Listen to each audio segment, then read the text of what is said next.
In this video, I'm going to show you how to create a new account with a Rednote application. If you find this video helpful, please consider to like this video and subscribe to my channel. In saying that, let's just jump straight into the video. All right, so you've gone ahead and downloaded the Rednote app on your phone. So from here, go ahead and open up Rednote for the first time, and then you'll be greeted to this little pop-up which says important notice.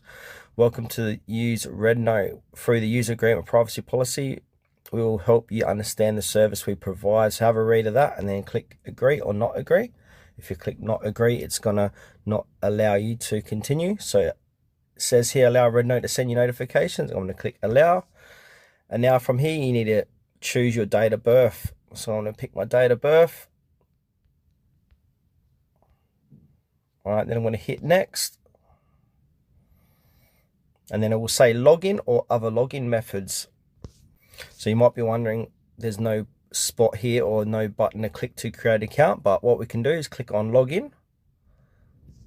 Then you'll be brought to this page here, and we've got it like you can enter your phone number, so it says login with mobile number. Just skip that part, and at the bottom we can log in with our Facebook account or Google account. So what I'm going to do is log in with my Google account. I'm going to click on agreed and continue, and now I'm going to choose my Google account. Tutorial is here. So now this is going to create a new account and sign me in at the same time. Now from here, if we go to the bottom right hand corner of the page, it will say me, and it will show you your username, and you're logged in and you've created your account. From here you can muck around the settings and change your name and all that stuff.